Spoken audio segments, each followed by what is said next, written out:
All right, Tar Heel Nation, we're back, and it's been a while.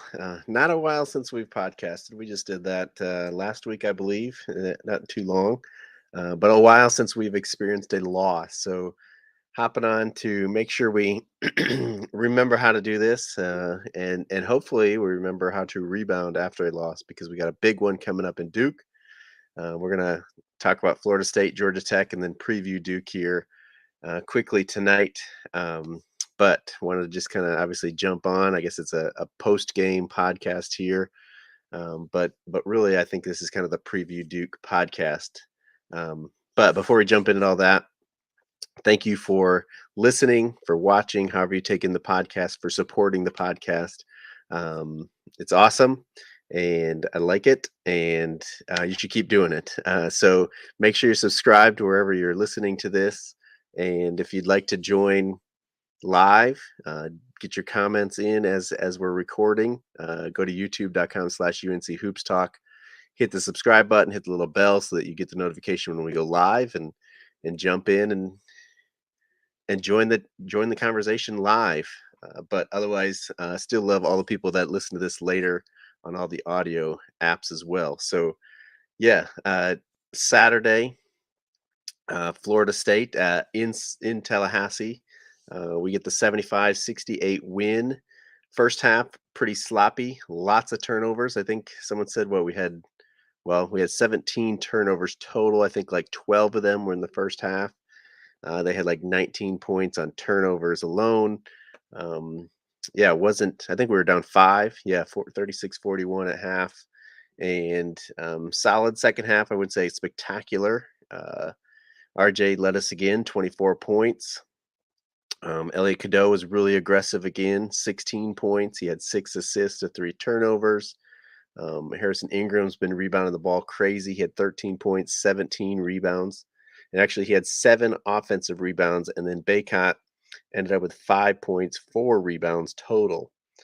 So, again, everybody's kind of been talking about that struggle and kind of brushing it under the rug as we've been winning. Maybe something we need to take a little bit closer look at tonight. Carmack Ryan, 10 points, shot 3 for 8 from 3. Not horrible. Just under 50%. 50%. So we'll take that. And yeah, we get a couple of guys off the bench. Tremble with 16 minutes and Jalen Withers with 10 minutes. So again, playing that 7, and then Washington had 6 and Wojcik had 5. So kind of that 7.5 guy rotation. Only got 7 points off the bench. I don't really like that. We let me check rebounds here. We did out rebound them 41-32. Only 11 assists again to our 17 turnovers. Yeah, I mean, wasn't a pretty game for us. Shot 41% from the field overall, 38% from 3, so that wasn't horrible. We get the win. I guess that's the big thing. Again, Florida State had some bad losses, so to lose that one wouldn't have been good. And I guess that's as we transition into the Georgia Tech game tonight, kind of my biggest problem with tonight. And I guess as you put these two games together, you kind of say our offense has become stagnant a little. Just not the same team that we'd been watching for the previous 9 games before that. We got on a 9-0 run or something like that. So actually, I think it was 10, right? Because they were 9-0 in conference, and then we had at least Charleston Southern before that, and Oklahoma. So I don't know. I don't even know what we were on. 10, 11 game win streak. I guess Florida State was in there. So it's probably a 10-game win streak with those 2 games. 8 in a row in the ACC right there, and then throw in the December game with Florida State. So, yeah, it was obviously good to get a road win against Florida State. You didn't want to lose to them because they'd lost to Lipscomb, they'd lost to USF or whatever, had these bad losses. And so I think I actually even saw we beat them by 7 points, and then we fell in the net just because they were so bad. We just didn't beat them by enough, I guess, to hold our spot in the net. So you can only imagine what's going to happen after this Georgia Tech loss to us in the net. It's not going to be pretty. And again, that's they played well. We didn't play good, but really the biggest thing is like now, like ACC just takes another hit, and there's just not room for us to make up stuff because they think the ACC is so bad. But it's still hard to go on the road and to beat teams. But yeah, we were just sloppy tonight. I haven't seen the box score out, so I was kind of looking on ESPN for some of these stats. RJ led us with 28 points, and here's the crazy part: is he was the only person double figures. He had 28, and then Baycott had 9, and Cormac had 9, shooting 3 for 10 from the 3-point line. RJ was 3 for 8 from 3, Cormac 3 for 10. So he knocked down 3, but took 10 shots to get there. Like I said, Baycott 9 points, 9 rebounds, 4 for 8 shooting. Not bad, but he just, again, he does the aggression. He's not being aggressive enough for me. And this is kind of the game we need. We weren't shooting well. We shot 36% overall, 29% from three.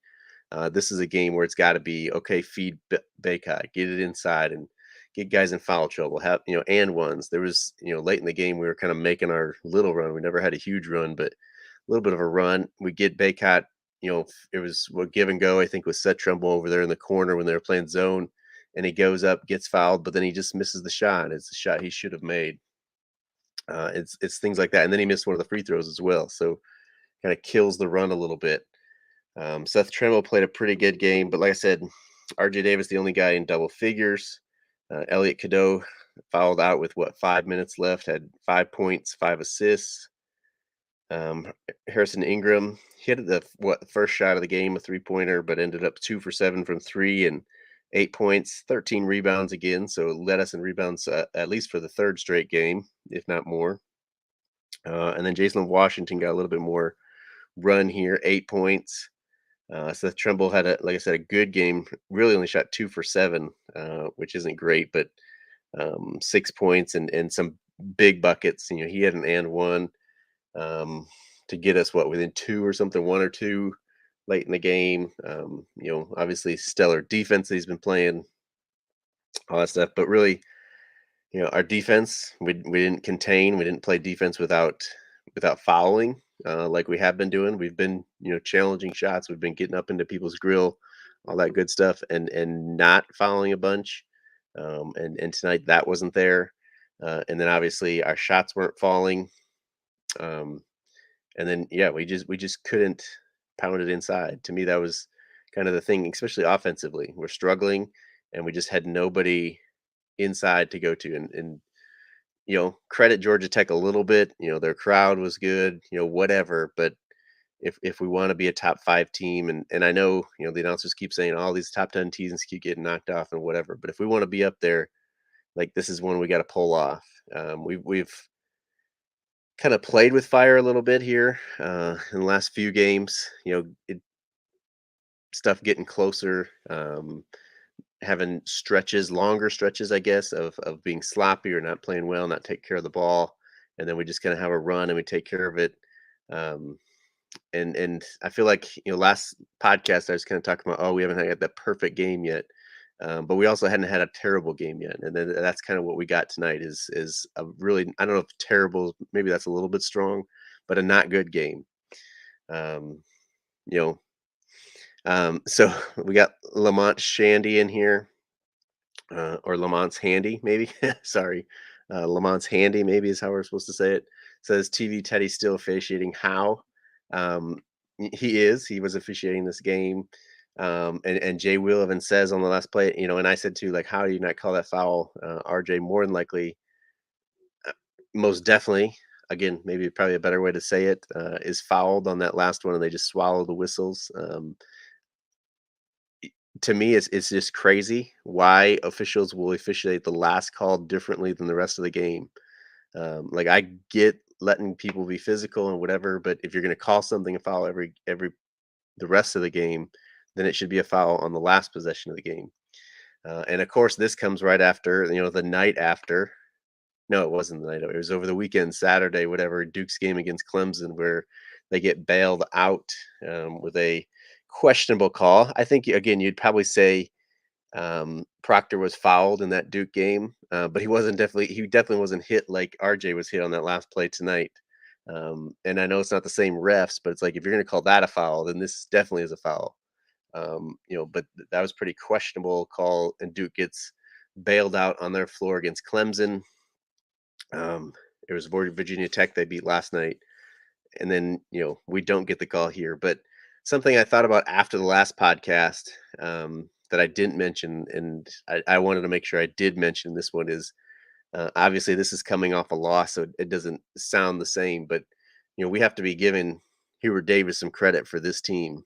I will be the first one to admit and say, and we were all pretty hard on Hubert Davis last year, even the year before that, before the tournament run.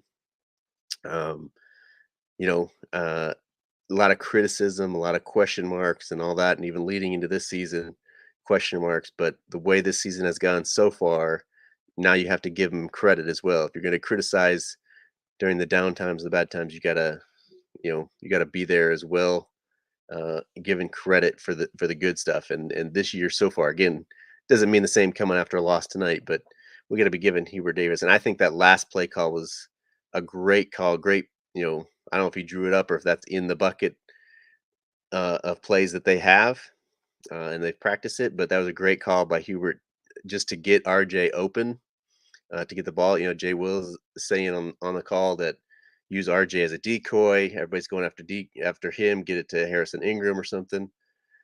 But we get RJ going towards the hoop. I thought he could have pulled up for a long two there. He was pretty open. He could have pulled up there and had a pretty open look, but he goes in, gets fouled, just doesn't get the call, and whatever.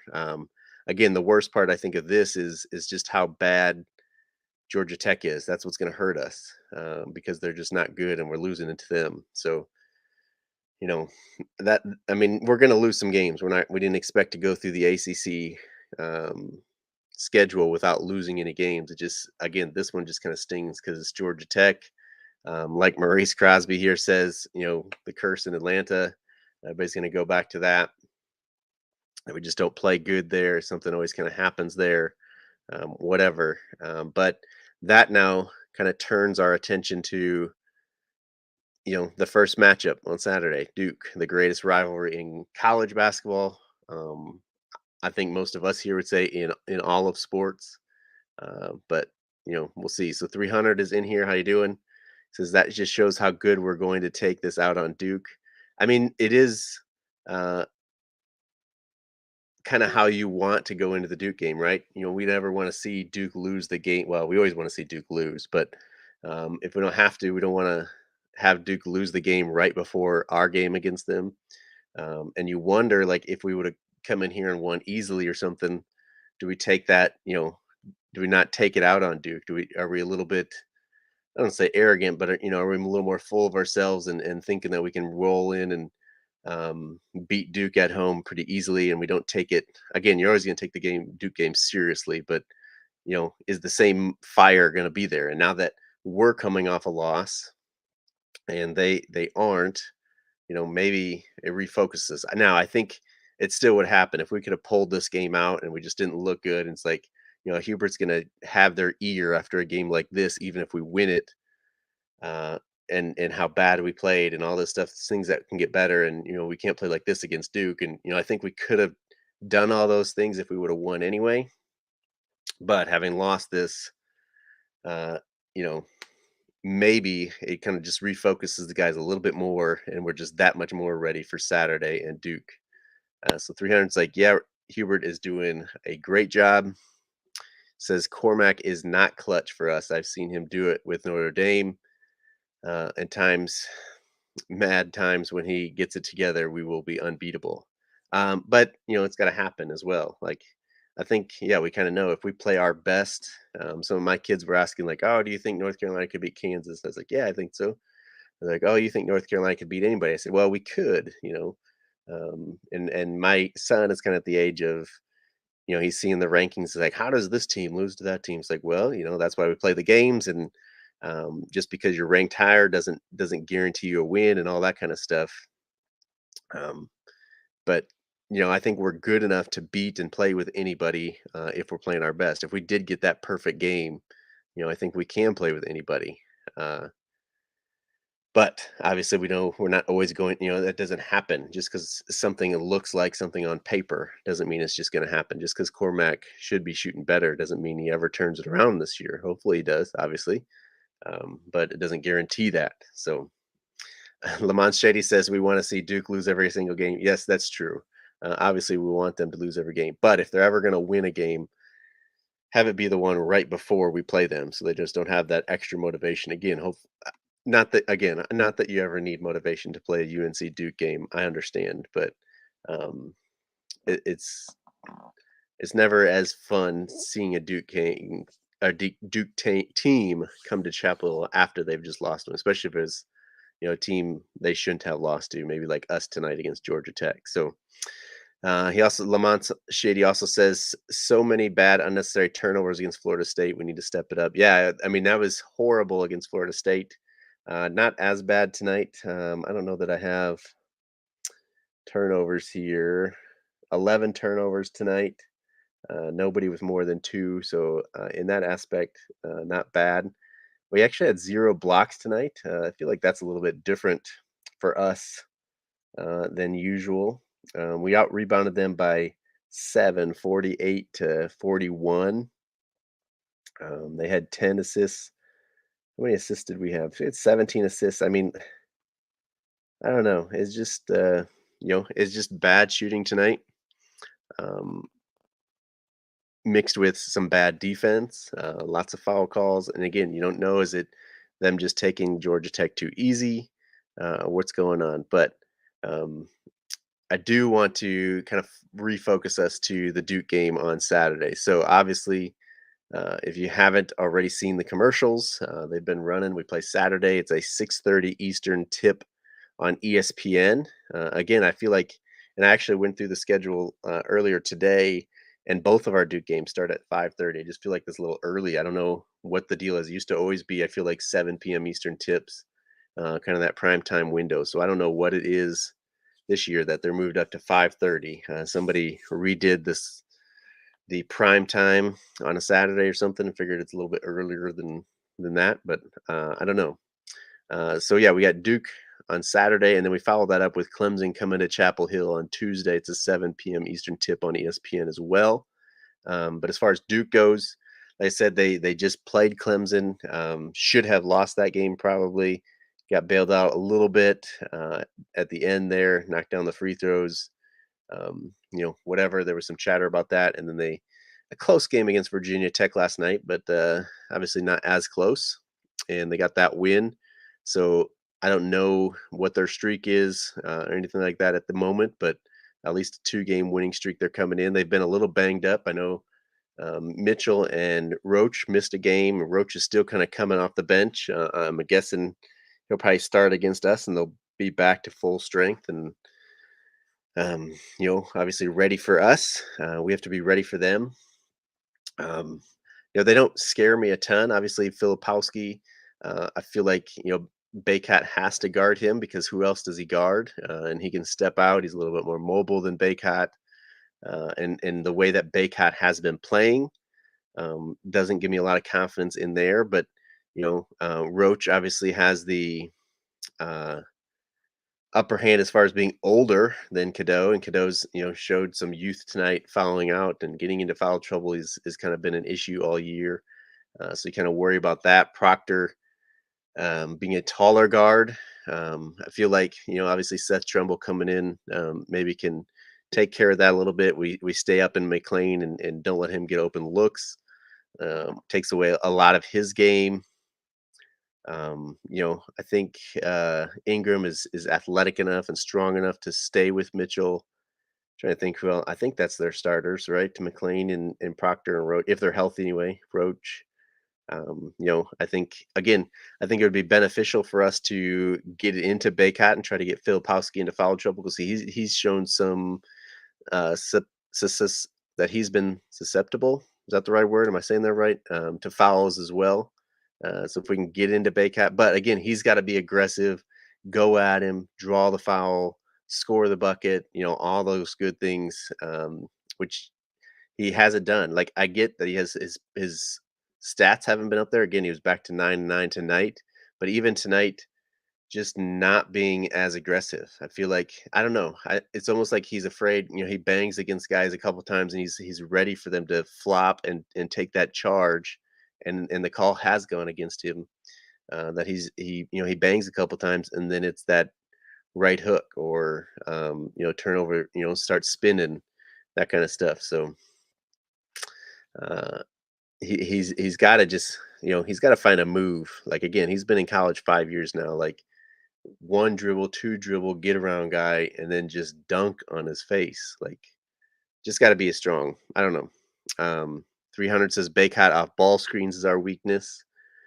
Yeah, I mean, obviously that's what they win at the end. Again, I don't know why we switched.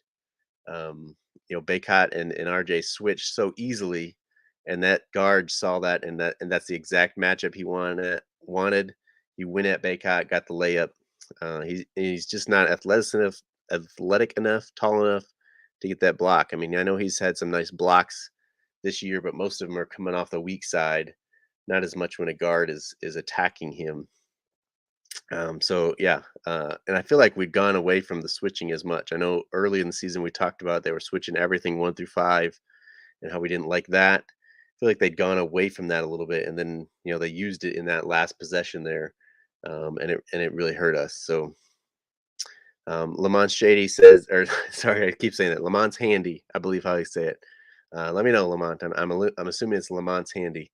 It says ACC not getting love anymore with these early games. So the tip. I mean, what's the primetime game on Saturday? I don't even know. Then what's after Duke? I mean, Duke, North Carolina has to get the love though. Like, it's still Duke, North Carolina. I don't know what it is, but he says appreciate y'all. Good night. So thanks for jumping on, Lamont. Good to have you here. Yeah, I don't know what the game is after Duke, North Carolina on Saturday, or even the second matchup. But 300 says I like Washington over Baycott. I mean, he's been more aggressive. He went up and dunked that one tonight. I'd love to see that. I think again his game is a little bit more face up and jump shots, and we haven't seen that. I guess I like to see that a little bit more because he doesn't have the moves with his back to the basket, and he's not bowling over people either. But yeah, he's been aggressive. Um, doesn't look as good going for rebounds as like Baycott, and now Ingram has just been doing it. I don't know what it is. I can't really put words to it, but just the way he goes after rebounds isn't as aggressive, as strong as I don't know what it is, but there's something there. I mean, I don't know what his career high is for rebounds either. Tonight he had 5 rebounds, 4 of them offensive. So I mean, obviously like the 4 offensive rebounds, but just 1 defensive rebound. I don't necessarily like. Maybe that's because Georgia Tech was making everything tonight, or made everything while he was in there, and there's just not defensive rebounds to get. But I mean, what's that saying as well? Is that if they're making everything while he's in there? So I don't know. Duke doesn't necessarily scare me, but when you go matchup to matchup, I feel like I say this every time, but it kind of comes down to what North Carolina team are we going to see? If we see the team that was rolling before these last couple, the team was sharing the ball, playing team defense, knocking down shots, rebounding the ball, all that stuff. Like I said, I think we can play with and beat anybody. If we look like tonight, if we look like first half against Florida State, where we're turning over the ball, or we're just not rebounding as well, not hitting our shots, everything is depending on RJ. Then, I mean, yeah, we lose to Georgia Tech. I mean, we're not gonna beat solid teams that way. So 300 says this loss doesn't bother me. We beat ourselves, not staying focused. I think I'm in the same boat. 300, like it wasn't even really the loss. It was more that it's Georgia Tech and how much that hurts us that we lost to Georgia Tech. So yeah, I feel like I'm in the same boat. I feel like I kind of know what you're saying, but like Georgia Tech is just so bad. Like, it's going to hurt us in the net so bad. Obviously we'd like to get up and stay up in that 1 seed range. And now the ACC is so bad. We lose this game, and it's like, can we work our way back up to a 1 seed, or are we gonna have to settle for a 2 seed? I don't know, or 3 seed, obviously, depending how the rest of the season goes. But Says we'll be at home with a lot of energy. Might have been good teaching us we got to stay focused all the game. Yeah, I mean, I think this should refocus them, and hopefully it does. But I think it could, with as bad of a game it was, I think it could have done that. Us pulling out the win as well. So that just really stinks. Nintendo nerds in here. How you doing? Good to have you. Such a bad game. Hopefully this humbles them. I just want, I just want any sort of silver lining. He says humbles the team. Hopefully this humbles the team. As he's saying. We got Ted Aldridge in here as well. Our defense has not looked good. Not looked so good the last couple of games. Yeah. Trying to think who was right before Florida State, but obviously Florida State, Georgia Tech, Wake Forest. I mean, they only scored 64 against us. Boston College was a little iffy. Those were all road games outside of Wake. So, but yeah, there's definitely been something, and you wonder, like, are teams figuring it out? Will teams come and figure out our defense to where they're attacking to where we don't look as good, we don't play as good team defense? Because obviously, there's guys getting paid a lot of money on the other side of the court as well that are coming at us. So 300 says we lost by one bad shot or one bad call. I'll take that. Nobody's washing us up. I'm not washing us up, but yeah, it just wasn't the same team tonight. And I say 18 to 21-year-olds, but now we got guys staying so long. Baycott and Cormac are nearly 25 or whatever, but they're still young. They're going to have bad days. They're going to have bad games and stuff like that. So Nintendo says I'm concerned for Mondo. He looked unengaged and was screaming for Washington to be brought in the whole time. I didn't see him screaming for Washington to be brought in. That's interesting, but I definitely saw the unengaged part of it. He just, again, not aggressive. Not not the Baycat we want or have grown used to watching over the last several years. So he says, shouldn't have come down to that bad call, make our free throws, and we win. Oh, Nintendo says, I was screaming for Washington. I got you. All right, I was gonna say if Mondo's screaming for Washington to come in, then the problems be even bigger than what I thought. So, all right. Ted says we didn't lose by one bad call. We deserved to lose that game. Winning would have been a gift, really. Yeah, but I mean, it's a gift we would have taken. I think that's what I said. I think we played so bad. All the lessons that we're gonna hopefully learn and be refocused from this game would have happened even if we would have pulled it out. And like I said, I felt like RJ could have pulled up for a long two coming right off that screen off Armando. I think the big guy was in drop coverage, and kind of expecting RJ to drive to the basket. I think he could have pulled up right away off that screen. And then yeah, I mean, I think a foul could have been called, but again, for whatever reasons, refs are going to swallow their whistle, and you got to kind of know that. And maybe that's even more why I wanted him to pull up for that long two. I don't know, but um, yeah, I don't know. What is your guys' predictions, or what do you guys feel about the Duke game? Are you feeling kind of like, okay, we're going to be refocused off of this one, and you're not worried about Duke? Is Duke scaring you right now that we haven't looked the same defensively over the last 2, 3 games, 4 games, whatever you think? Um,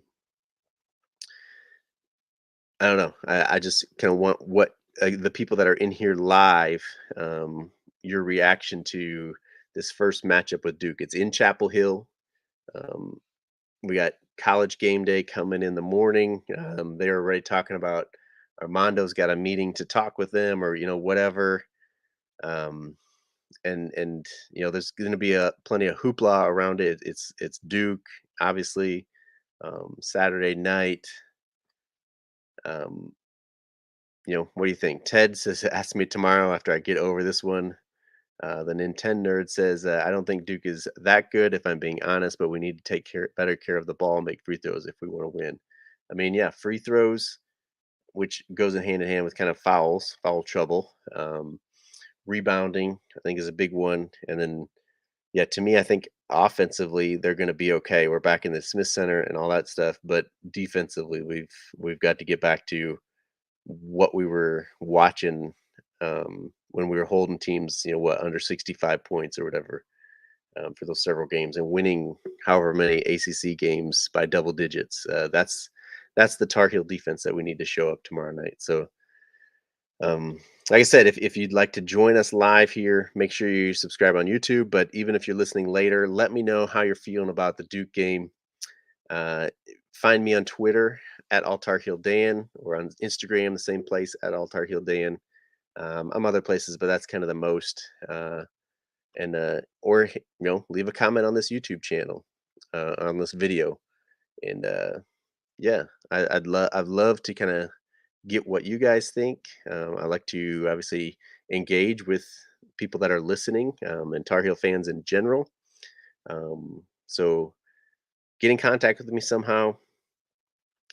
Let's yeah, let's get over this one. Kind of how Ted said, let's get over this one. Let's get ready for Duke on Saturday. Tyler G just jumped in. Should be more focused on now versus on Saturday versus Duke. Um, let's get ready for that one. We know that's going to be a fun one, and I'll probably see you guys after the Clemson game. I probably won't podcast again right after the Duke game, but we'll maybe another. It's another early game next Tuesday. Maybe another post game against Clemson, um, leading up to Miami and Syracuse after that. But I don't know. Maybe if we lose and we're on a 2-game losing skid after Duke, maybe I won't feel like it. But hopefully we pull that one off against Duke, get a big win, and we'll celebrate after Clemson. But I thank everybody for being in here live. I thank everybody for listening to this later. Let's keep uniting Tar Heel Nation. Until next time, go Heels.